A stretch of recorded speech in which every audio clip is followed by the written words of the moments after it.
जय हिंद साथियों, नमस्कार। कैसे हैं आप सब लोग? उम्मीद है सभी बहुत अच्छे हैं, शानदार, लाजवाब हैं, ज़बरदस्त, बेहतर, जिंदाबाद हैं। और आप सभी की तैयारी, पढ़ाई बहुत अच्छी चल रही है, शानदार चल रही है।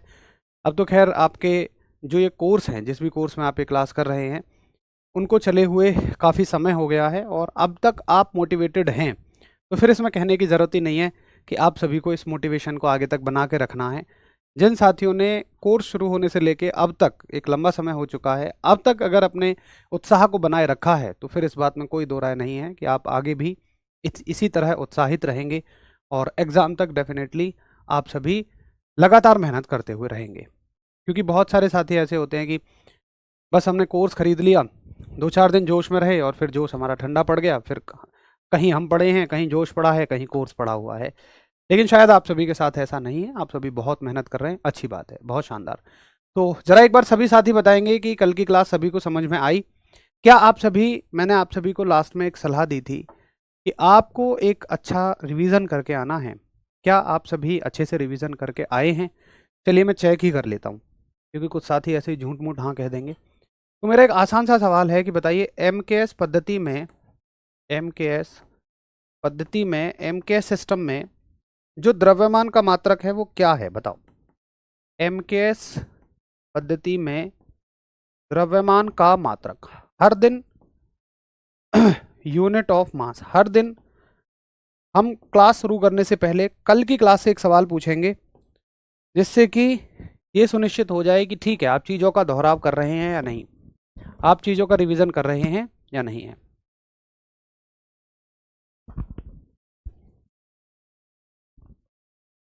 चलो, एक शानदार बेहतर उत्तर आप सभी का। हालांकि ये बहुत आसान भी प्रश्न है कि भाई द्रव्यमान का मात्रक क्या है? किलोग्राम। द्रव्यमान का मात्रक, ये एमकेएस पद्धति का मतलब ही मीटर किलोग्राम सेकंड है, जिसमें से के फॉर द किलोग्राम ये द्रव्यमान का मात्रक है। बहुत अच्छी बात, एक बेहतर उत्तर। चलो पहले फटाफट कल का रिवाइज करते हैं 1 मिनट में, फिर हम आगे बढ़ेंगे। तो कल हम लोगों ने क्या सीखा? कल हम लोगों ने सीखा कि अगर हमें भौतिक विज्ञान को समझना है, भौतिक विज्ञान किसका अध्ययन है? प्रकृति का, नेचर का। भौतिक विज्ञान को समझना है तो आप मेरे साथ लिखते रहिए कि हमें किसकी जरूरत है? राशियों की, यानी क्वांटिटीज की। राशियों को समझना है तो फिर हमें मात्रकों की जरूरत पड़ेगी, क्योंकि मात्रकों की मदद से ही, यूनिट्स की हेल्प से ही क्वांटिटीज यानी राशियों को मापा या तोला जाता है। फिर हमने देखा अलग अलग देशों के हिसाब से 3 तरह के सिस्टम जनरेट होते हैं, उत्पन्न होते हैं, एमकेएस, सीजीएस, एफपीएस। लेकिन इनसे बात नहीं बनती है। मोदी जी डराते हैं, लेकिन हम उनको समझाते हैं कि मोदी जी, एक चौथे सिस्टम की हमें यहाँ पर जरूरत है, जिसका नाम है इंटरनेशनल सिस्टम, अंतर्राष्ट्रीय पद्धति। यहाँ तक सब कुछ क्लियर रहा होगा। अंतर्राष्ट्रीय पद्धति की ये बातें चल रही हैं 1960 में, और इसको बनने में, लोगों के बीच तक आने में 11 साल का समय लगता है। 1971 में ये पद्धति पूरी तरह से लागू हो जाती है। 1971 तक ये पद्धति आप सभी के बीच में आ जाती है। तो आज बेसिकली हमारा जो टारगेट है वो यही है कि हम अंतर्राष्ट्रीय पद्धति को समझें और पढ़ें। तो कल की हेडिंग आप सभी की रही होगी अंतर्राष्ट्रीय पद्धति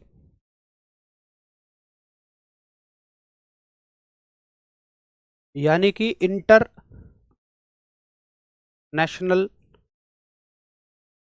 सिस्टम। इंटरनेशनल सिस्टम का मतलब एसआई सिस्टम। देखिए, अंतर्राष्ट्रीय पद्धति में हमें क्या जिम्मेदारी मिली? हमें अंतर्राष्ट्रीय पद्धति में जिम्मेदारी दी जाती है कि जितनी भी राशियां हैं उन सभी को आपको भागों में विभाजित करना है, कैटेगरीज में डिवाइड करना है। मेरा आपसे सवाल है कि राशियां कितनी होती हैं? बताइए, क्वांटिटीज कितनी होती हैं? क्योंकि जिनको हम बांटने जा रहे हैं, जिनका हम बंटवारा करने जा रहे हैं, एटलीस्ट हमें उनके बारे में तो पता होना चाहिए कि भाई वो हैं कितने। तो कौन बताएगा भाई राशियां कितनी होती हैं, क्वांटिटीज कितनी होती हैं? राइटिंग समझ नहीं आ रहा है?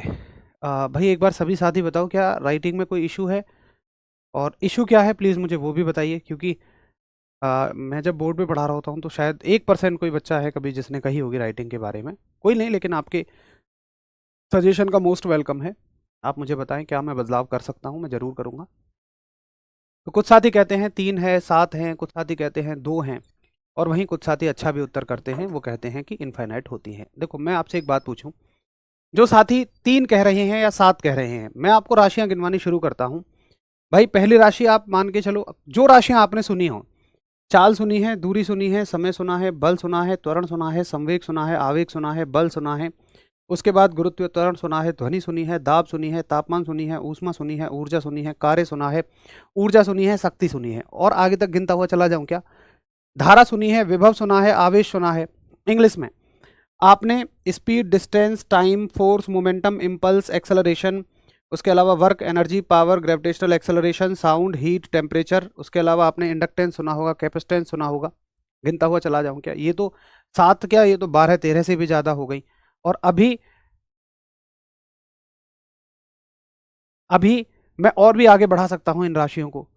तो ये तो भाई 7 से ज़्यादा हो गई यार, ये तो 9 से भी ज़्यादा हो गई। असल में देखिए, आपने जो पढ़ा है ना, ठीक है, मैं और थोड़ा सा क्लियर कर देता हूं, कोई इशू नहीं है। आपने जो पढ़ा है 7 या 9, ये बस दिक्कत है कि हेडिंग के साथ नहीं पढ़ा है। आपने पढ़ा, ठीक है।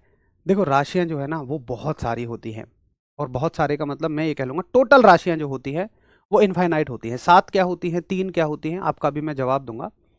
बस आपको अभी फिलहाल ये मानना है कि भाई राशियां जो है ना वो बहुत सारी राशियां होती हैं, ढेर सारी राशियां मेरे सामने बैठी हैं, क्वांटिटीज बैठी हैं।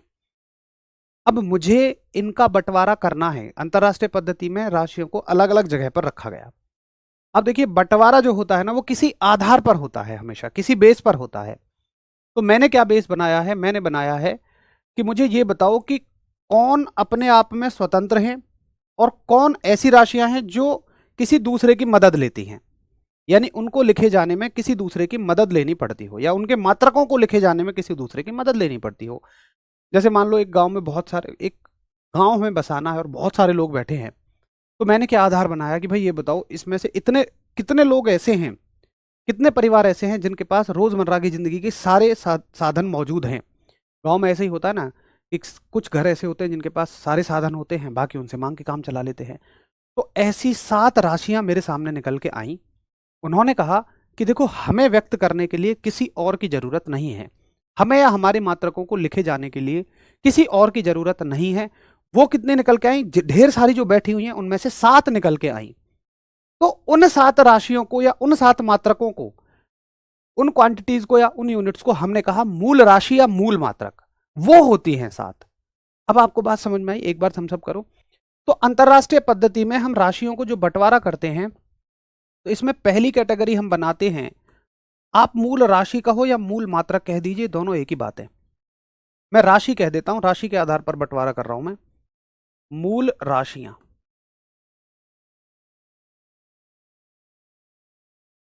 फंडामेंटल क्वांटिटीज, क्वांटिटीज, मूल राशियां। तो वे राशियां जिन्हें व्यक्त करने के लिए किसी और की आवश्यकता नहीं होती है। मेरे साथ नोट करते जाएंगे। वे राशियां जिन्हें व्यक्त करने के लिए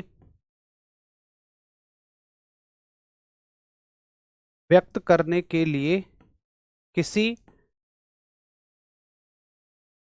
और की आवश्यकता नहीं होती है। ठीक है, किसी और की आवश्यकता नहीं होती। Not need of others, writing अभी ओके है। Not need of others to represent them. एक बार राइटिंग बताएंगे? राइटिंग क्लियर है? तो ऐसी कितनी राशियां निकल के आई? ऐसी 7 राशियां निकल के आई। इनकी संख्या कितनी थी भाई? इनका जो नंबर है वो कितना है? वो है 7। फटाफट से इसको नोट करिए, थम्स अप करिए, और मैं आपको बताऊं कि कौन सी ये 7 राशियां हैं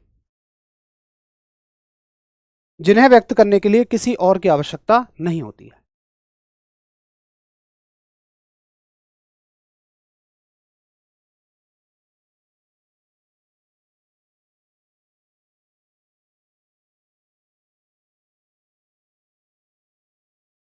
ठीक है, अब देखो वो 7 राशियां होती कौन कौन है। ये वो 7 राशियां हैं। अभी फिलहाल आप इतने पर फोकस करना, आप इस चीज को रोक के रखना।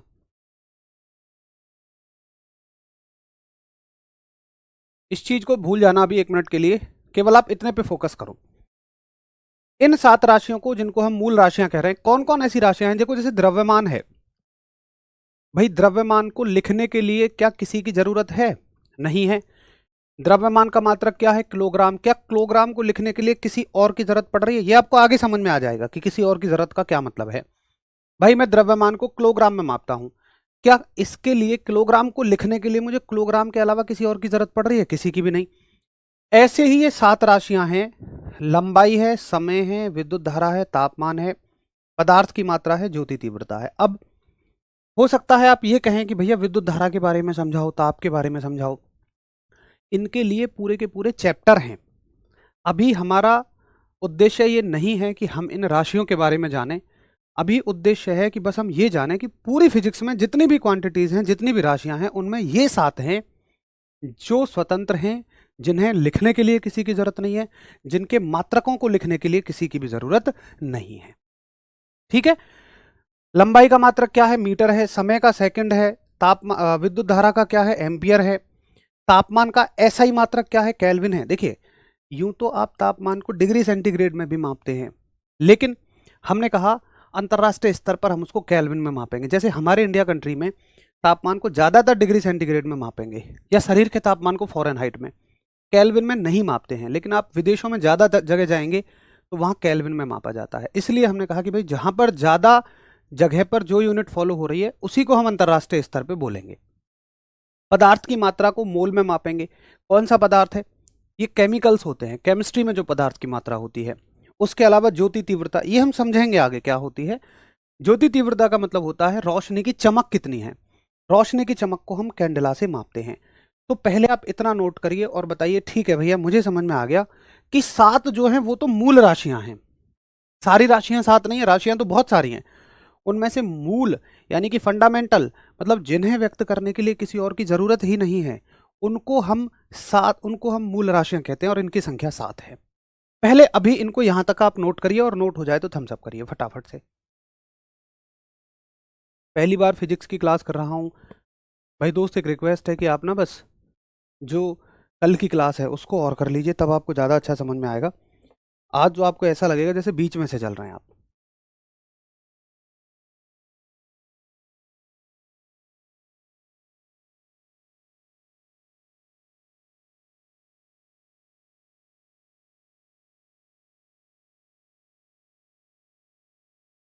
ठीक है, चलिए अब देखो, एक बात होती है कि जैसे मान लो मैं कुछ लिख रहा हूं, विज्ञान में कुछ लिख रहा हूं, और बार बार वहां पर आ रहा है किलोग्राम, तो मैं बार बार इतना बड़ा लिखूंगा। मान लो हिंदी में लिखूं ऐसे ऐसे करके किलोग्राम, इंग्लिश में लिखूं ऐसे ऐसे करके किलोग्राम, मैं तंग आ गया। मान लो यार एक कुछ ऐसी चीज है जहां पे किलोग्राम बार बार यूज हो रहा है, तो ये 100 बार यूज हो गया। तो मैंने क्या किया, इसको छोटा बनाने के लिए इसका एक संकेत बना लिया, इसका एक सिंबल बना लिया कि मैं इसको शॉर्ट में ना केजी लिख दूंगा भाई। यानी कि अगर कहीं आपको केजी लिखा मिले, अगर आपको केजी लिखा मिले तो उसका मतलब क्या हो जाएगा? किलोग्राम हो जाएगा। तो इनको कहते हैं संकेत। मैं इसको इतना बारीकी से क्यों बता रहा हूं? क्योंकि कई बार हम इसमें और विमा में कंफ्यूज हो जाते हैं। अभी हम विमा पढ़ेंगे, डायमेंशन पढ़ेंगे, तो लेकिन याद रखना कि विमा का इससे कोई मतलब नहीं है। यानी कि हर एक मात्रक के जो संकेत होते हैं, जैसे किलोग्राम को शॉर्ट में क्या लिख दूंगा मैं? किलोग्राम को शॉर्ट में लिख दूंगा मैं केजी, मीटर को शॉर्ट में एम, सेकंड को एस, एम्पियर को ए, केल्विन को के, मोल को एमओएल, कैंडला को सीडी। ये विमान नहीं है, ये केवल इनके संकेत हैं, ये केवल इनके सिंबल हैं, ये विमान नहीं है। हम विमा में और इसमें कंफ्यूज होते हैं। तो ये बात आप सभी को बिल्कुल दिमाग में रख लेनी है कि ठीक है भैया मुझे समझ में आ गया, ये डायमेंशन नहीं है, ये विमा नहीं है। फिर से नोट करिए और एक बार थम्स अप कर दीजिएगा। नोट्स हैं फिर भी बनाना ज़रूरी है। देखो, जितना आप लिखेंगे उतना आपको चीज़ें याद होती हैं, और जब मैं नोट करने के लिए बोलता हूँ तो फिर आप खाली तो बैठे रहेंगे। इससे बेहतर है कि आप नोट ही कर लें, अच्छा रहेगा। बहुत बढ़िया भाई अभिषेक, वेरी गुड, एकदम बढ़िया उत्तर आपने बताया है, बहुत बढ़िया पढ़ा रहे हो सर, थैंक यू भाई, थैंक यू। सर आप ओनली एमसीक्यू ही करा दीजिएगा, मतलब आप कह रहे हैं कि थ्योरी ना पढ़ाई जाए, आप बिल्कुल गलत दिशा में जा रहे हैं गुड़िया। अगर आप केवल ऐसा सोचते हैं कि किसी भी विषय को आप एमसीक्यू से क्लियर कर लेंगे तो भूल जाइए। एमसीक्यू, मैं एक टॉपिक से 1000 एमसीक्यू खड़े खड़े एक जगह बना दूंगा। क्या आप 1000 एमसीक्यू रटना चाहेंगे? नहीं। आप थ्योरी पढ़िए। हमारी ये सबसे बड़ी गलती होती है जब हम तैयारी में आते हैं। हम सबसे पहले क्या करते हैं, ईमानदारी से बताना, हर बच्चा कोशिश करता है कि उस एग्जाम के प्रीवियस ईयर क्वेश्चनों को मैं रट जाऊं। उन्हें ऐसा लगता है इन्हीं से पेपर हो जाएगा, लेकिन पेपर में सच में हवा भी नहीं लगती है। फिर हम क्या करते हैं, इंपॉर्टेंट पीडीएफ डाउनलोड करेंगे कहीं से, इंपॉर्टेंट ढूंढेंगे। अरे महाराज, आप भाई गला काट कंपटीशन में खड़े हुए हैं और वहां पर आप शॉर्टकट ढूंढ रहे हैं, कैसे सिलेक्शन हो जाएगा? नहीं हो पाएगा। आपको चीज़ों को समझना पड़ेगा। आपको एक बार चीज़ों को गहराई से समझना पड़ेगा, किसी भी विषय को। आप देखें, अगर आप मैथ्स में किसी भी चीज़ को छोड़ते हैं तो सबसे ज़्यादा चीज़ आपको वही परेशान करेगी, वही चीज़ घूम घूम के आएगी। किसी भी सब्जेक्ट में आप किसी भी चीज़ को छोड़ के देख लेना, आपको ऐसा लगेगा वही चीज़ आपका सिलेक्शन रोक रही है, और सच्चाई यही है। आज जो कंपटीशन की स्थिति हो गई है उसमें छोड़ने की तो कहीं कोई गुंजाइश है ही नहीं। पहले हम लोग कह देते थे कि चलो इसको इतना छोड़ भी जाओगे तो हो जाएगा, बट आज ऐसा नहीं है। आज भाई बिल्कुल आपको मतलब जितने का एग्ज़ाम आ रहा है उसके आसपास ही रहना है, तब हमारे सिलेक्शंस हो रहे हैं। तो आपको छोड़ने की तो कोई गुंजाइश नहीं है, इसलिए आपको अच्छे से थ्योरी को तो समझना पड़ेगा। ठीक है भाई, तो ये तो हो गए हमारे 7 मूल राशियां, या इनको कह दीजिए मूल मात्रक। ये मूल राशियां हैं और ये मूल मात्रक हैं, फंडामेंटल क्वांटिटी है, फंडामेंटल उनकी यूनिट्स हैं। इंग्लिश वाले मैं लिख देता हूं, फंडामेंटल क्वांटिटीज, फंडामेंटल क्वांटिटीज, और ये जो है ये है फंडामेंटल यूनिट्स। अब ये 7 ऐसी हैं कि जो स्वतंत्र हैं, और बाकी जितनी बची हुई हैं वो सब इनसे मिलकर ही बनाई जाएंगी, चाहे मात्रक हो चाहे राशियां हो। वो सब, अब खैर राशियां ही कहो, उनके साथ ही तो मात्रक चल रहे हैं। ऐसे मान लो जैसे भाई माँ बाप हैं, उनके साथ उनके बच्चे हैं, ये माता पिताजी हैं, उनके साथ ही उनके बच्चे हैं। तो सभी मूल राशियों के अलावा अब जितनी भी राशियां हैं वो सब इनसे ही बनी जाएंगी, और उनको हम कहेंगे कि भाई ये व्युत्पन्न राशियां हैं, यानी वो इनसे मिलकर उत्पन्न होंगी। तो इस कैटेगरी के पहले को मैंने बोला ए, अब मैं बोल रहा हूं बी। बी में कौन आएंगी? बी में आएंगी व्युत्पन्न राशियां। व्युत्पन्न राशियां, व्युत्पन्न का मतलब है ड्राइव्ड यूनिट्स। तो ड्राइव्ड यूनिट्स कौन होंगी?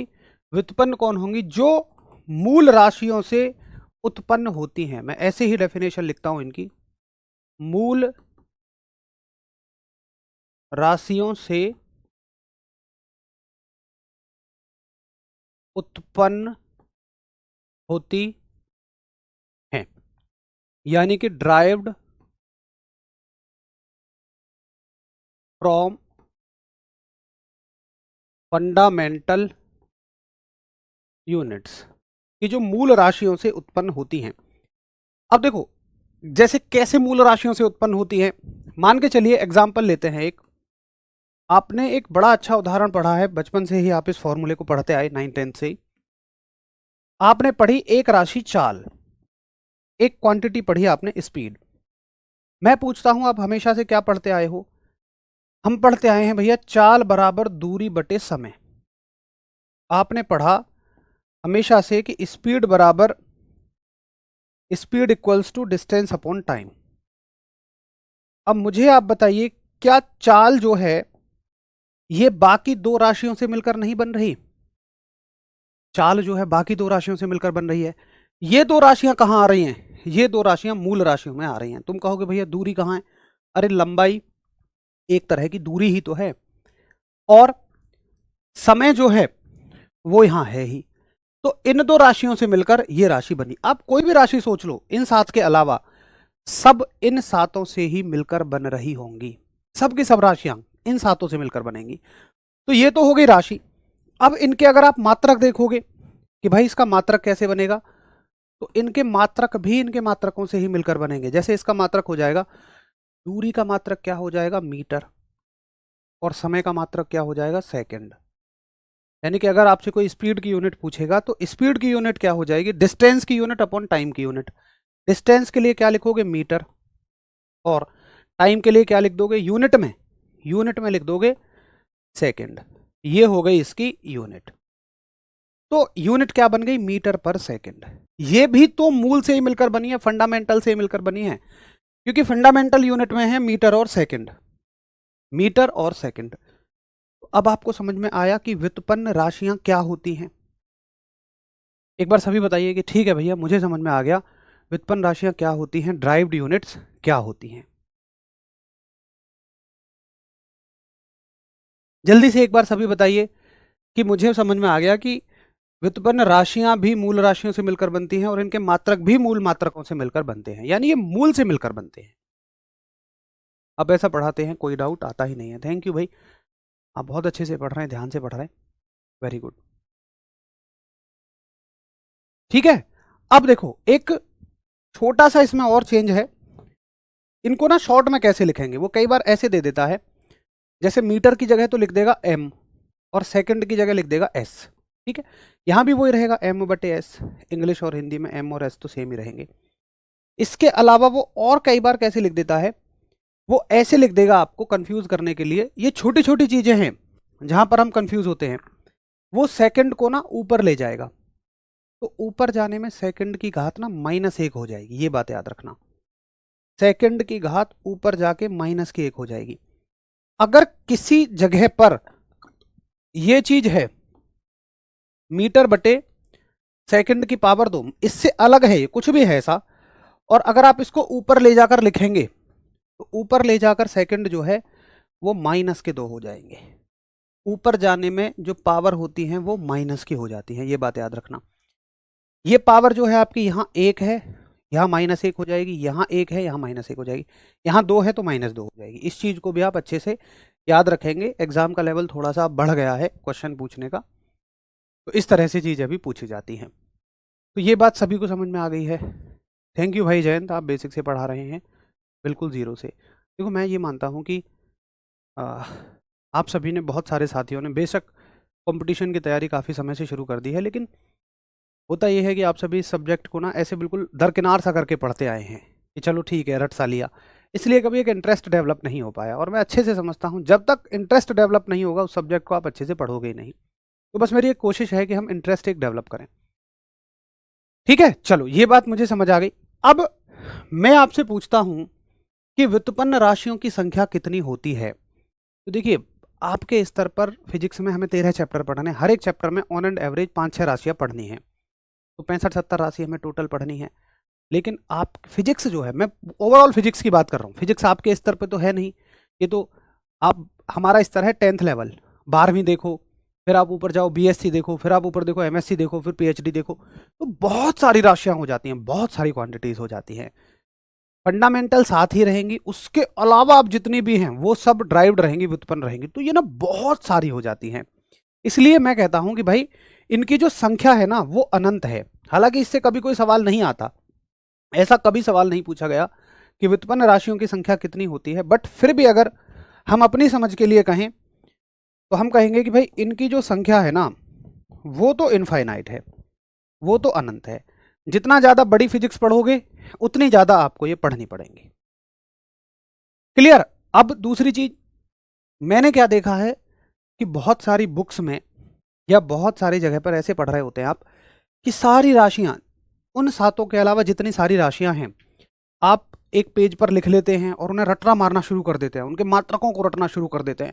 चाल का मात्रक मीटर पर सेकंड होता है, त्वरण का मीटर पर सेकंड स्क्वायर होता है, बल का न्यूटन होता है, इसका ये होता है, इसका ये होता है, जुम्मन शेख और अलगू चौधरी, जैसे 5वीं क्लास में हमें कहानी रटा करते थे।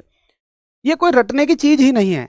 मैं आपसे ये पूछता हूं कि मेरे भाई अगर हमें चाल का सूत्र पता था तो हमने इसका मात्रक बना लिया। हमें हर एक चैप्टर में क्या पढ़नी है, सिर्फ और सिर्फ राशियां ही पढ़नी हैं, क्वांटिटीज ही पढ़नी है। तो हम रटे क्यों, हम इनको अच्छे से समझेंगे, इसका सूत्र समझेंगे और उसका मात्रक वहीं की वहीं बनाना सीखेंगे। तो मेरा तरीका ये होता है कि हम राशियों को रटे ना, उनके मात्रकों को रटे ना, उनको बनाना सीखें। हम उनको हर एक चैप्टर में बनाते हुए चलेंगे। तो ये जो अनंत राशियां हैं इन्हीं की हमें पढ़ाई करनी है। ये बात सबको समझ में आ गई है? सभी बताइए, आप छोड़ छोड़ कर क्यों पढ़ा रहे हैं? अब कितने एक तो होती है कि समस्याएं होना, एक ना आप समस्याएं सच में कुछ बना के भी रखते हो। देखो एक ना मैं बस आपसे छोटी सी बात कहूँगा, पूरा भरोसा रखो, एक शब्द नहीं छूटेगा, एक्स्ट्रा ही मैं पढ़ाऊंगा, कुछ छोटा छोड़ के नहीं पढ़ाऊंगा। हाँ, अगर आप इसकी तुलना करो 11th 12th की फिजिक्स से या बीएससी एमएससी की फिजिक्स से, तो भाई देखो उस लेवल पे तो मैं बिल्कुल भी नहीं लेकर जाऊंगा आपको, आप बिल्कुल बिखर जाओगे, फैल जाओगे। हमारा जो 10th का लेवल है उसके हिसाब से एक शब्द नहीं छोड़ा जाएगा, आपको एक भरोसा करके चलना पड़ेगा। जब पूरी फिजिक्स खत्म हो जाए आप मुझसे कह देना कि भैया जी आपने ये चीज़ छोड़ दी, कुछ नहीं छोड़ा जाएगा, कैसी बात करते हो। ठीक है, तो हम हर एक चैप्टर में पढ़ते रहेंगे। चलो भाई, कहानी खत्म हो गई, हमने राशियों का बंटवारा कर लिया, दो हिस्से में हमने राशियां बांट दी। एक तो हिस्सा हो गया कि भाई जिनके पास अपना सब कुछ है, बाकी ये है कि इनसे ही मिलकर बन जाएंगी। चलो यार, हमें भी चैन आया, खत्म हो गया। 11 सालों का जो संघर्ष था, 1960 से कहानी चली 1971 में आ जाके खत्म हो गई। अब भाई मान लो मैं इस टीम का हिस्सा था, बड़ा थक गया हूँ यार, 11 साल बड़ी मेहनत की है, अब मैं चल दिया अपने घर सोने के लिए कि भाई चलो सोते हैं। अब मैं जा रहा हूँ तो मैंने देखा दो राशियां झोला टांगे खड़ी हैं अभी भी। अरे मैंने कहा भाई साहब तुम कैसे रह गए, मैंने कहा फटाफट बताओ तुम्हारे पास अपने मात्रक हैं या मिलकर बनोगे। उन्होंने कहा अपने मात्रक हैं हमारे पास, अपनी यूनिट है, हम तो स्वतंत्र हैं, हम किसी से मिलकर नहीं बनेंगी। तो मैंने कहा तुम्हें तो मूल में चले जाना चाहिए था, फंडामेंटल में जाना चाहिए था, जाओ ना यार, वहां साथ हैं तुम और दो हो जाओ। उन्होंने कहा ना, हमें चाहिए स्पेशल इज्जत। जैसे तुमने देखा होगा ना, घर में शादी होती है तो बहुत सारे लोग जब रिश्तेदार आके रुकते हैं तो एक एक कमरे में कई कई लोग सो जाते हैं, लेकिन दो ऐसे लोग होते हैं जिनको बिल्कुल सेपरेट सेपरेट कमरा चाहिए, उनको फुल इज्जत चाहिए। कौन कौन, एक फूफा जी और एक जीजा जी। तो ये दो राशियां ऐसी ही थी, इनको चाहिए फुल इज्जत। तो हमने उन दो राशियों के लिए अलग से कैटेगरी बनाई। चलो खैर ये तो मजाक की बात है, असल में रीजन ये था कि इस बंटवारे के बहुत सालों बाद, 1971 के बहुत सालों बाद हमें दो राशियां और पता लगी जिनके पास अपने मात्रक थे, यानी कि वो मूल मात्रकों में जानी चाहिए, फंडामेंटल में जानी चाहिए। लेकिन अब इतनी सारी किताब छप चुकी हैं, लोगों ने सबने पढ़ लिया है, तो कैसे भाई लोगों को बार बार ये चीज़ बताया किताबों में बदलें। इसलिए हमने कहा एक काम करो, इसकी एक अलग कैटेगरी बना दो। और हमने इनकी एक अलग कैटेगरी बनाई और हमने कहा कि भाई आपको बोलेंगे हम समपूरक राशियां। समपूरक राशियां यानी कि सप्लीमेंट्री यूनिट्स। और हमने कहा कि तुम्हारे जो मात्रक होंगे उनको हम बोलेंगे संपूरक मात्रक, संपूरक राशियां और संपूरक मात्रक, संपूरक मात्रक सप्लीमेंट्री यूनिट्स। तो संपूरक राशियां कौन कौन थी, वो राशियां हैं आपकी, पहली राशि है आपकी कोण यानी कि एंगल, और उसका जो संपूरक मात्रक है, संपूरक मात्रक ऐसा ही संपूरक मात्रक है, या आप सिर्फ कहिए कि इसका मात्रक है ना, आप ऐसे पढ़ो ही मत, आप कंफ्यूज हो जाओगे, बस आप ऐसे कहो कि इनके मात्रक हो जाएंगे ये। तो इसका मात्रक क्या है, कोण का मात्रक क्या है। देखो आप इंडिया में ज्यादातर कोण को डिग्री में मापते हो, हम कहते हैं 30 डिग्री का कोण, 35 डिग्री का कोण, लेकिन इंटरनेशनल स्तर पर ज्यादा देशों में रेडियन में मापा जाता है। इसलिए हमने कहा कि कोण का ऐसा ही मात्रक हम रेडियन पढ़ेंगे, एंगल का ऐसा ही यूनिट हम रेडियन पढ़ेंगे। उसके अलावा कोण क्या होता है, देखिए कोण होता है सिंपल दो लाइनों के बीच का झुकाव, एक लाइन ये है एक लाइन ये है, इनके बीच 30 डिग्री का झुकाव है, ये कोण हो गया। एक और कोण आता है, वो कौन सा है मैं आपको दिखाता हूं। एक कोण और देखिए आप, जिसको बोलते हैं हम सॉलिड एंगल, सॉलिड एंगल। हाँ हाँ हाँ, देखो कभी आपने तरबूज में, जैसे जब आप एक तरबूज लेते हैं, एक सेकंड और रुको, कोई अच्छा सा डायग्राम मिल जाए तो, जैसे मान लो यही है, जब आप जैसे एक तरबूज लेते हैं तो तरबूज में आप कहते हैं ना भैया सैंपल चेक कराओ कैसा दिख रहा है, तो वो गोलाकार एक एंगल में काट के आपको दे देता है। तो ये जो गोलाकार एंगल बनता है, ये जो गोल कोण बनता है, इसको कहते हैं हम स्टेरेडियन। इसमें बहुत ज़्यादा ये परेशान मत होइए कि यार इससे क्या सवाल आएगा, सिर्फ इतना आएगा कि ये इसको बोलते हैं घन कोण, यानी कि सॉलिड एंगल, ये ठोस चीज में बना हुआ कोण है। तरबूज ले लो, बॉल ले लो, सब ठोस होंगी। तो ठोस कोण का मात्रक क्या होता है, सिर्फ इतना सवाल आएगा, ये मैंने आपको जानकारी के लिए बताया कि होता क्या है। तो दूसरा जो संपूरक राशि है वो है आपकी ठोस कोण, जिसको इंग्लिश में बोलते हैं हम सॉलिड एंगल। और सॉलिड एंगल का मात्रक होता है स्टेरेडियन। स्टेरेडियन हम लोगों ने व्यवहार में ज़्यादा नहीं पढ़ा मैथ्स वगैरह में, ना इसकी कोई ज़रूरत पड़ती है आपको। ये हायर ऑर्डर की फिजिक्स में ज़रूरत पड़ती है, या हाई लेवल के मैथ में ज़रूरत पड़ती है, जब हम बीएससी एमएससी लेवल का मैथ पढ़ रहे होते हैं। 12th क्लास के मैथ्स तक भी इसकी कोई ज़रूरत नहीं है। इसलिए हमें बस याद रखना है कि ठोस कोण का जो मात्रक है, सॉलिड एंगल की जो यूनिट है, ये स्टेरेडियन है। तो ये दो राशियां और आ गई हमारे साथ, जिनको हमने बोल दिया संपूरक राशियां। तो सवाल आएगा कि संपूरक राशियां या संपूरक मात्रक कितने होते हैं? आप कहोगे 2 होते हैं। अब मेरे हिसाब से आप समझ चुके होंगे कि अगर आपसे कोई ये पूछे राशियां कितनी होती हैं, तो भाई वो तो बहुत सारी है, अनंत है। आपसे कोई पूछे मूल राशियां कितनी होती हैं या मूल मात्रक कितने होते हैं, यानी कि फंडामेंटल यूनिट्स या फंडामेंटल क्वांटिटीज कितनी होती हैं, तो वो कितनी होती हैं? 7 होती हैं। उसके अलावा व्युत्पन्न कितनी होती हैं, ड्राइव्ड कितनी होती हैं, वो इनफाइनाइट होती हैं। संपूरक कितनी होती हैं, सप्लीमेंट्री कितनी होती हैं, वो 2 होती हैं। उम्मीद है अब आपको सारी चीज़ें समझ में आ गई होंगी। ठीक है, इसको हम घन कोण भी कह देते हैं। ठोस कोण को हम, बिल्कुल सही बात है, एक साथी कह रहे हैं घन कोण भी कहते हैं, बिल्कुल हम इसको सॉलिड एंगल भी कह देते हैं। आपको सिर्फ इतना सा याद रखना है। अब क्लियर है? मेरी आवाज़ डोरेमोन जैसी है, तुम मुझे मास्टर के अलावा सब कुछ बना दो। क्लास भाई केवल कल से शुरू हुई है दोस्त, मैंने टेलीग्राम ग्रुप में मैसेज तो डाला था।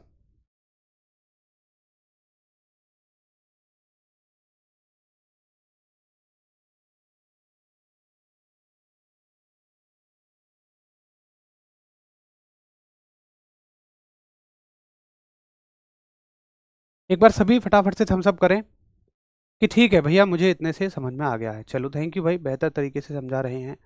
आर्मी का रिजल्ट कब तक आएगा? भाई मैंने आपको बता दिया है एक डेट मेरे दोस्त ऋषि, कि 20 से 25 के बीच में आर्मी का रिजल्ट आ जाएगा। सर ये तो पढ़ा ही नहीं था है। कोई बात नहीं, आपने सारी चीज़ें नहीं पढ़ी हैं तभी तो आप यहाँ पर आए हो। इसकी डेफिनेशन की कोई ज़रूरत नहीं है। देखो हमें बस चीज़ों को ना ऐसे बोझ नहीं बनाना है कि खामखा हर चीज़ की डेफिनेशन। कभी आपसे नहीं पूछेगा संपूरक क्या होती हैं, आपसे सिर्फ इतना पूछेगा संपूरक राशियों की संख्या कितनी होती है? 2। कोण कैसी राशि है? संपूरक राशि है। ठोस कोण कैसी राशि है? संपूरक राशि। अब देखो जैसे एक गुड़िया थी, वो कह रही थी केवल आप एमसीक्यू करा दो। मैं आपसे कहता हूं कि अगर आपने इतना पढ़ लिया तो आप 1000 एमसीक्यू कर दोगे, लेकिन 1000 एमसीक्यू पढ़ के भी आप इसको नहीं समझ पाओगे, क्योंकि एमसीक्यू की कोई लिमिट नहीं है। भाई मैं, आपने इतनी जानकारी ले ली, इस जानकारी को आप एमसीक्यू की फॉर्म में नहीं कवर कर सकते हो। हम एक गलती कर रहे होते हैं। जैसे मैं आपसे पूछूं इससे कितने एमसीक्यू बन जाएंगे? अरे कितने भी बन जाएंगे। पहला एमसीक्यू, कोण कैसी राशि है? संपूरक है। घन कोण कैसी राशि है? ये है। रेडियन कैसी राशि का मात्रक है? संपूरक का है। स्टेरेडियन किसका है? संपूरक राशि का मात्रक है। कोण का मात्रक क्या होता है? रेडियन होता है। ठोस कोण का मात्रक कौन होता है? स्टेरेडियन होता है। 6 सवाल हो गए।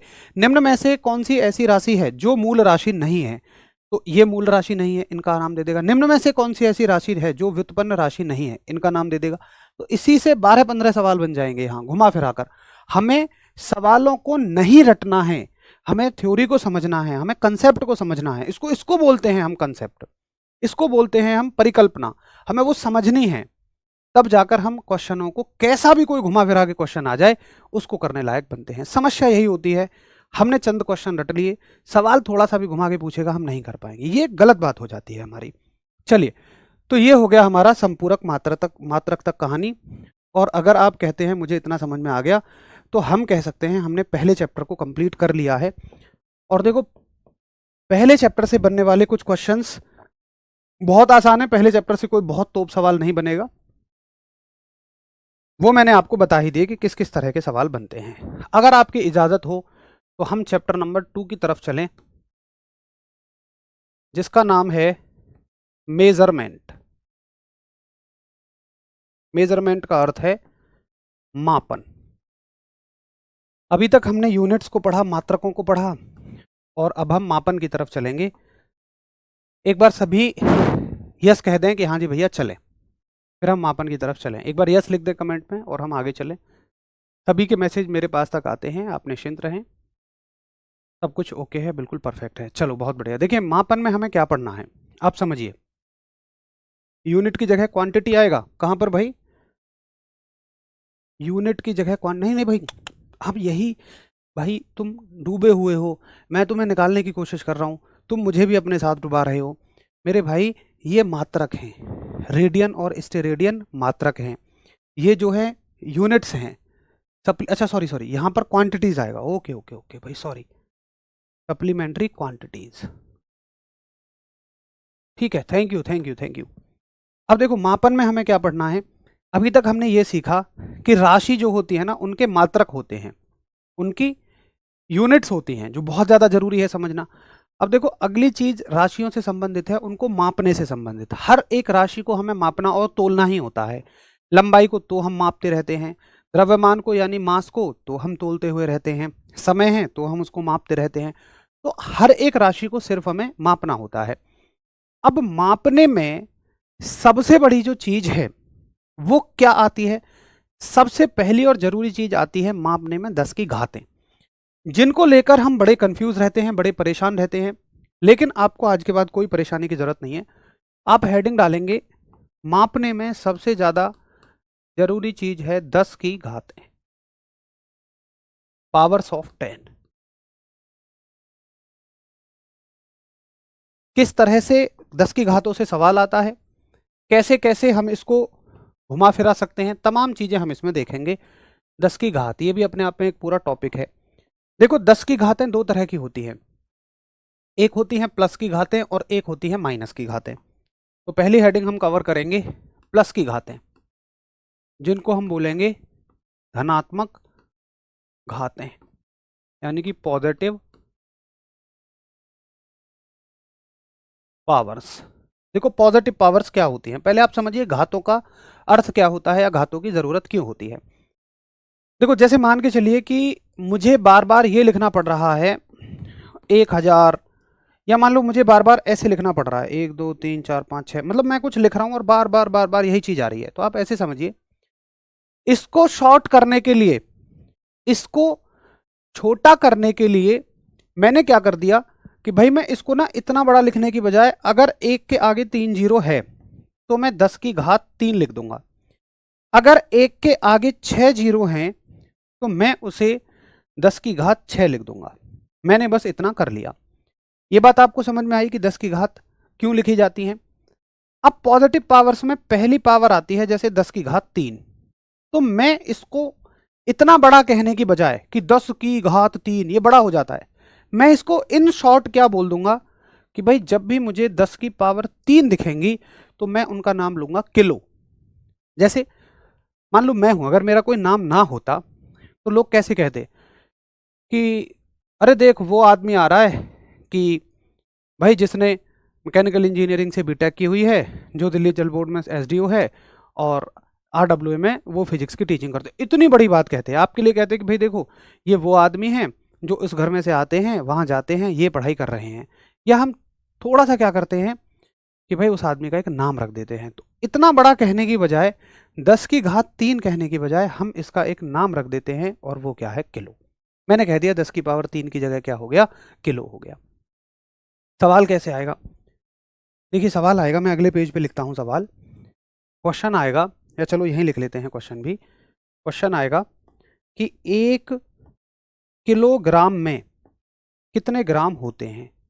देखिए किलो जो है ना, ऐसा नहीं है कि वो ग्राम के लिए ही रिजर्व है ना। किलो जो है उसको किसी के भी साथ लगा सकते हो आप, चाहे ग्राम के साथ लगाइए, चाहे मीटर के साथ लगाइए। किलो को ग्राम के साथ लगाओगे किलोग्राम, किलो को मीटर के साथ लगाओगे किलोमीटर, किलो को सेकंड के साथ लगाओगे किलो सेकंड बन जाएगा। तो किलो तो किसी के भी साथ लगाओ। सवाल आएगा 1 किलोग्राम में कितने ग्राम। तो किलो हटाने का मतलब है कि 10 की घात 3 ग्राम, और 10 की घात 3 का मतलब 1000 होता है। तो आप इसको समझ लो 1000 ग्राम होता है। ठीक है, क्लियर। ऐसे ही आपसे और कुछ भी पूछ सकता है। दूसरी घात आपकी आती है 10 की घात 6। तो 10 की घात 6 को मैं क्या लिख देता हूं, 10 की घात 6 को मैं मेगा लिख देता हूं। अच्छा कुछ साथी कहेंगे हिंदी लिख दीजिए, तो हिंदी हो गई किलो, उसके अलावा ये हो गया मेगा। ठीक है, उसके अलावा 10 की घात 9, 10 की घात 9, तो इसको लिखेंगे हम गीगा, GIGA। ये जीजा नहीं है, ये है गीगा। 10 की घात 9 को शॉर्ट में लिख देते हैं हम गीगा। प्लस की 3 ही पावर हमारे काम की है, इससे ज़्यादा नहीं पूछी जाएगी। तो आपको तीनों समझ में आ गई। एक बार थम्स अप करेंगे कि हाँ जी भाई, मुझे ये भी समझ में आता है कि 10 की घात 3 को हम कहते हैं किलो, 10 की घात 6 को हम कहते हैं मेगा, 10 की घात 9 को हम कहते हैं गीगा। ये तीनों पावर मुझे समझ में आ गई। आपके कुछ सवाल? आपका कहना है कि भैया पीछे जो आपने लिखा है इनके संकेत क्यों नहीं बताए? देखिए, आप ऐसे तुलना मत किया करो कि अगर पिछली चीज़ में संकेत बताए हैं तो इसमें भी हमें संकेत ही बताए जाएं। ऐसा कभी नहीं हो सकता है कि मैं कुछ भी ऐसा लिखने में पढ़ाने में भूल जाऊंगा। अगर मैंने वहाँ पर कुछ नहीं लिखा है तो फिर वो पेपर में आता ही नहीं है। हम देखो, फिजिक्स कोई लिमिटेड सब्जेक्ट नहीं है, लेकिन हमें लिमिटेड पढ़ना है। हमें कोई इसमें ज्ञानी नहीं बनना है, ना हम ज्ञानी बन सकते हैं। हमारे जो समझने का स्तर है वो एक यहाँ तक है, और अगर हम यहाँ की बात पूछें तो वो बड़ी मुश्किल हो जाएगी। इसलिए प्लीज़ आप कंपेयर करके ये मत बोलना कि भैया उसके लिए तो वो लिखा है, उसके लिए ये क्यों नहीं लिखा। रिक्वेस्ट है आपसे, ना कुछ छूटेगा ना कुछ बचेगा। बस आपसे मेरी एक रिक्वेस्ट है, आप क्या फोकस करें कि जितना इस स्लाइड पर लिखा है, मुझे इसमें तो कोई दिक्कत नहीं है। बस अगर आपको परेशानी है तो वही सिर्फ आपकी परेशानी है। इसके अलावा किसी भी परेशानी को ज़बरदस्ती अपनी परेशानी नहीं बनाना कि वो कब पढ़ाएंगे, ये कब पढ़ाएंगे, ये नहीं हुआ, उसका वो क्यों नहीं लिखा, इसका ये क्यों नहीं लिखा। बिल्कुल भी ऐसे नहीं कहना है। एक दूसरी डाउट आप सभी का, एक साथी कह रहे हैं कि आप ना बहुत फास्ट लिख रहे हैं, तो क्या ऐसा है? मुझे तो लगता है यार, मुझे लगता है इससे स्लो कुछ नहीं हो पाएगा। मैं तो हिंदी में भी लिख रहा हूँ, इंग्लिश में भी लिख रहा हूँ भाई, 2 भाषाओं में लिख रहा हूँ। आपको तो कोई एक ही भाषा नोट करनी पड़ रही होगी। हिंदी वाले हैं तो हिंदी में नोट करिए, इंग्लिश वाले हैं तो इंग्लिश में नोट करेंगे। इससे ज़्यादा तो क्या ही स्लो हम चल सकते हैं। और भाई मेरी अपनी एक स्पीड है लिखने की, उससे क्या फ़र्क पड़ जाएगा? मेरे हिसाब से कोई दिक्कत नहीं है, आप अपनी स्पीड से लिखते रहिए। मैं तो डबल लैंग्वेज लिख रहा हूँ, मान लो मैं तेज भी लिख रहा हूँ तो मैं तो आपका आधा ही चल सकता हूँ ना, 50% स्पीड पे ही चल रहा हूँ। ठीक है, तो प्लीज़ थोड़ा सा रिक्वेस्ट है, ऐसी चीज़ों को हम ज़बरदस्ती डाउट में ना बदलें। चलिए, ये हो गई हमारे पास धनात्मक घातें, पॉजिटिव पावर्स। अब दूसरा हमें पढ़ना है निगेटिव पावर्स के बारे में, ऋणात्मक घातों के बारे में। तो बी हम यहाँ पर लिखेंगे कि हम कौन सी घातें पढ़ रहे हैं? ऋणात्मक घातें, निगेटिव पावर्स। देखो, निगेटिव पावर्स में क्या क्या पूछी जाती हैं? असल में ऋणात्मक घातें ज़्यादा पूछी जाती हैं, निगेटिव पावर्स जो हैं वो ज़्यादा पूछी जाती हैं। तो कौन कौन सी होती है निगेटिव पावर्स? जैसे आपसे पूछा जाएगा 10 की पावर -1, तो 10 की पावर -1 को हम लोग क्या बोलते हैं? डेसी। अच्छा, 10 की पावर -1 का अर्थ क्या है? पहले आप ये चीज़ समझिए। देखो, अगर मैं लिखता हूं, ऐसी चीज़ों को नोट मत करना जिनको मैं समझाऊं। 10 की पावर -1, तो इसका मतलब है कि 1/10। अगर मैं लिखता हूं 10 की पावर -2, तो इसका मतलब है 1/1 के आगे 2 जीरो। 10 की घात -3 का मतलब है 1 के आगे 3 जीरो। 10 की घात -4 का मतलब है 1/1 के आगे 4 जीरो। आगे बात समझ में? तो इस तरह से माइनस की पावर्स का मतलब होता है। भाई अगर यही चीज हम प्लस में लिखते तो प्लस का मतलब होता 1 के आगे डायरेक्टली 4 जीरो, और माइनस का मतलब है 1 के नीचे 3 जीरो। सिर्फ इतना सा मतलब होता है। ठीक है, चलिए जी, तो आगे चले हम। 10 की पावर -1 को शॉर्ट में हम क्या बोलते हैं? डेसी बोलते हैं। 10 की पावर -2 को हम क्या बोलते हैं? हम सेंटी बोलते हैं, सेंटी। मैं नजदीक इसलिए लिख रहा हूं क्योंकि इसी स्लाइड पे मैं लाना चाहता हूं सारी पावर्स को, वो समझ ही में आपको तब आएंगे, है ना। उसके बाद 10 की पावर -3 को हम लोग मिली बोलते हैं। 10 की पावर -3 को हम लोग मिली बोलते हैं, यानी कि MILI। 10 की पावर -6 को हम लोग माइक्रो बोलते हैं, ये हो गई माइक्रो। 10 की पावर -9 को हम लोग नैनो बोलते हैं। ठीक है, 10 की पावर -9 को नैनो बोल दिया। 10 की पावर एक -10 भी पूछी जाती है। देखो, वैसे तो सब ये 1 और 2 के अलावा 3, 6, 9, 3 के मल्टीपल में ज़्यादा पूछी जाती हैं। ऐसा कभी भी नहीं होगा कि 4-5 आपसे पूछ लेगा, नहीं, या 7-8 आपसे पूछ लेगा, कभी नहीं पूछेगा। 9 के बाद 10, जितनी मैं करवा रहा हूं सिर्फ इतनी पूछेगा, है ना। तो 10 की पावर -10 की जगह हम डायरेक्टली एंगस्ट्रॉम भी लिख देते हैं, ठीक है, एंगस्ट्रॉम। 10 तक हो गया। उसके अलावा 10 की पावर हमारी आती है अगली -12। मैं एक काम करता हूँ, इसको ना थोड़ा सा ऊपर उठा लेता हूँ ताकि मुझे जगह मिल जाए। ये अगली पावर आएंगे आपकी 10 की पावर -10 तक हो गई 12। 12 का मतलब होता है पीको। 10 की पावर -12 पीको। अब सुनो, यहां तक ठीक है, फिर भी आप डायरेक्टली याद कर लेंगे, लेकिन इसके बाद बड़ी दिक्कत हो जाती है याद करने में। तो आप कैसे याद करेंगे? 12 के बाद 3-3 का गैप रखते हुए चलेंगे। 15, 18, 21, 24। आप देखें इसका कैसे याद रखेंगे? तो अकबर के दरबार का एक रत्न याद रखो। अकबर के दरबार का रत्न है फैजी, FAZY, फैजी। एफ से क्या याद रखोगे? फेमटो, या इसको हम फर्मी भी कहते हैं। इसके दो नाम हैं, फेमटो कह दो या फर्मी कह दो, दोनों एक ही बात है। और हिंदी में इसका नाम नीचे लिखेंगे हम, या इसको हम फर्मी भी कहते हैं। इसके दो नाम हैं, फेमटो कह दो या फर्मी कह दो, दोनों एक ही बात है। और हिंदी में इसका नाम नीचे लिखेंगे हम।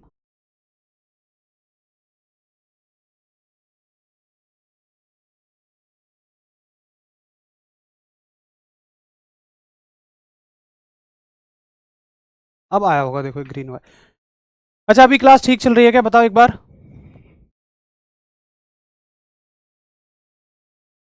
क्यों भाई, अभी सब कुछ ओके है? बताइए।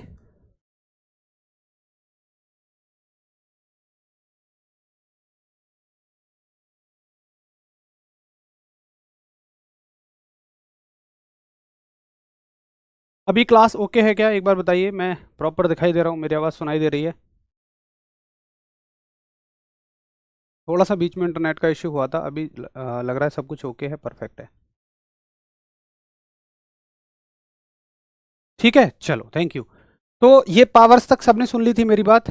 एक बार ना कमेंट में दिल बना के भेजो, क्योंकि यस और ओके तो आप लिख चुके हो। एक बार हार्ट बना के भेज दो, मुझे पता लग जाएगा कि ठीक है, यहाँ तक आपने समझ लिया था कि हम 10 की यहाँ तक की घातों को ऐसे ही याद रखेंगे नॉर्मली। बाकी यहाँ के लिए एक ट्रिक है मेरे पास, 15, 18, 21, 24। और 15, 18, 21, 24 के लिए हम अकबर के दरबार का एक रत्न याद रखेंगे जो कि है फैजी। फैजी का मतलब है फेमटो, एट्टो, जेप्टो और योक्टो। तो ये बस पावर्स हमें सीधी सीधी याद रखनी है। देखो, एक तो सवाल बनेगा इनसे सीधा।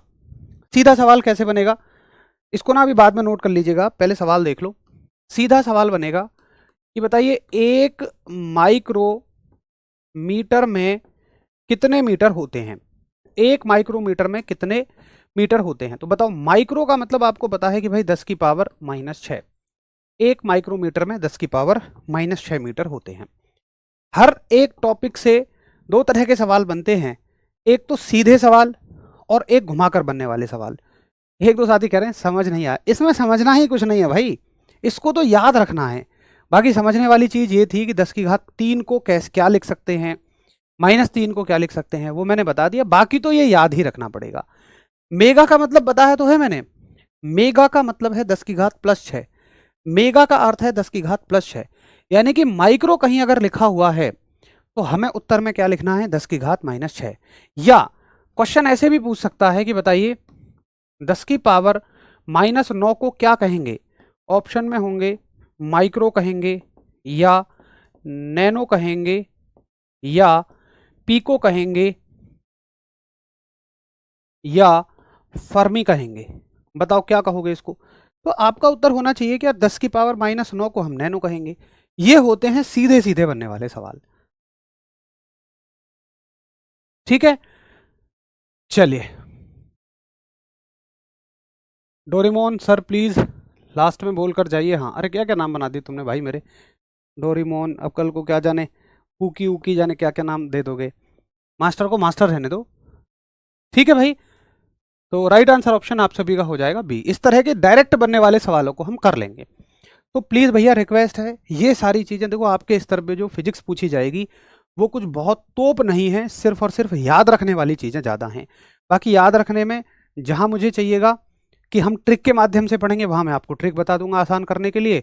कुछ चीज़ें आपको सीधी भी याद रखनी पड़ेंगी, उनको सीधी याद रखेंगे, जो समझ के चलनी है उनको हम समझ के चलेंगे। तो ये हो गए कि डायरेक्ट सवाल बने जाते हैं। अब इससे घुमाकर सवाल कैसे बनाए जाते हैं वो हम डिस्कस करेंगे कल। तब तक उम्मीद करूंगा आप सभी इसको बहुत अच्छे से पढ़ के आएंगे, रिवाइज करके आएंगे। चलिए, थैंक यू भाई आप सभी का। बहुत अच्छा कोऑर्डिनेशन इस बैच में रहता है और मैं देखता हूं कि लगभग 90% साथियों के जो कमेंट हैं अच्छे होते हैं, मतलब पढ़ाई संबंधित ही होते हैं। कुछ हमारे 10% साथी पथ से विचलित हुए रहते हैं, वो भी ठीक है, धीरे धीरे समय के साथ सब समझ जाते हैं, कोई बात नहीं। सभी के अपने कुछ डाउट्स होते हैं, वो उन्हें पूछते हैं, लेकिन समझने के बाद सब समझ जाते हैं। बहुत अच्छा। बस रिक्वेस्ट भैया हाथ जोड़कर आपसे इतनी सी है, देखिए कितना भी आपको अच्छा समझ में आ रहा हो, 2 से 3 दिन रिवाइज नहीं करोगे, भूल जाओगे, कोई फ़ायदा नहीं रहेगा इतनी मेहनत का जो आप हर दिन हर घंटे कर रहे हैं, 1-1 घंटे कर रहे हैं, लाइव आके पढ़ रहे हैं। फिर आपके लिए ये इस तरह का मटेरियल हो जाएगा, आपके नोट्स जैसे बाजार में बिकने वाली किताबें। अगर आप बाजार में बिकने वाली किताबों में और अपने नोट्स में फ़र्क रखना चाहते हैं तो वो सिर्फ ये हो सकता है कि आप हर दिन उसको रिवाइज करें और हर दिन की कही हुई चीज़ों को याद करें। अगर देखो, मैंने सिलेक्शन लिया है, मैं इस बात को इसलिए नहीं कह रहा हूँ कि आप मुझे कोई बहुत तोप समझें, बस मैं इसलिए कह रहा हूँ कि कम से कम आप इस बात का भरोसा रखें कि यार ये आदमी जो कह रहा होगा ना, वो कुछ ना कुछ तो उसका मतलब है। अगर मैं एक चीज़ को इतना ज़्यादा जोर दे रहा हूँ, इतना ज़्यादा इम्फेसाइज कर रहा हूँ, मतलब सिलेक्शन में ना, मतलब मैं कहता हूँ कि एक बहुत बड़ा रोल प्ले करता है हमारा रिवीजन। असल में क्या है ना कि जो चीज़ें हमें अपने पार्ट पे करनी होती है, हम उनमें बहुत पीछे हो जाते हैं। क्लास हम ले लेते हैं, टीचर करवा रहा है, प्रैक्टिस सेट हम कर लेते हैं, टीचर करवा रहा है, लेकिन वो चीज़ें जो हमें अपने पार्ट पे करनी है उनमें हम बहुत पीछे रह जाते हैं। जैसे कि रिवीजन है, वो हमें चूंकि खुद करना है, और मज़े की बात है कि ये सिलेबस का हिस्सा नहीं है, तो कोई आपसे इतना ज़्यादा कहता भी नहीं है कि भाई रिवीजन करो, रिवीजन करो, कोई कभी नहीं कहता है। लेकिन असल में आप पाएंगे कि आधार ही सिलेक्शन का ये है। क्योंकि आप जरा बिल्कुल मोटे दिमाग से सोचें कि भाई एग्जाम में जब आप जाएंगे तो आपके साथ कौन जाएगा? क्या मैं जाऊंगा, क्लास का बोर्ड जाएगा, नोट्स जाएंगे, किताब जाएगी? ना, ये जाएगा। यहां जितना डेटा फिक्स है वो जाएगा। आपने चीजों को पढ़ लिया, कर लिया, अच्छी बात है, समझ में आ गई, लेकिन एट द एंड टारगेट क्या है कि भाई याद होना चाहिए। यार जितना मैंने पढ़ा वो याद होना चाहिए। याद रखने के लिए आप दिन में क्या कर रहे हो? क्लास लेने से याद रहने का कोई मतलब नहीं है। क्लास लेने का मतलब है कि आपने कंटेंट आपको मिल गया, बस उचित कंटेंट। क्योंकि कोई भी सब्जेक्ट ना महासागर है कॉम्पिटिटिव एग्जाम में। क्लास लेने से सिर्फ इतना फायदा मिला कि आपको सटीक कंटेंट मिला। भाई फिजिक्स मेरे एग्जाम में SSC GD UP police Delhi police में इतनी आएगी, वो मैंने आपको करवा दी। क्या इस बात से मैंने आपको याद करा दिया? ना। दूसरी चीज, मैंने आपको, आपने प्रैक्टिस कर ली, क्या आपको याद हुआ? ना। याद करने के लिए आप कुछ कर ही नहीं रहे हैं जो कि आपको करना चाहिए। दीपक भाटी सर बोलते हैं, अरे भाई वो भी तो सिलेक्टेड हैं, उन्हें भी पता है ये चीज़, इसलिए वो भी शायद इस बात को बोलते होंगे।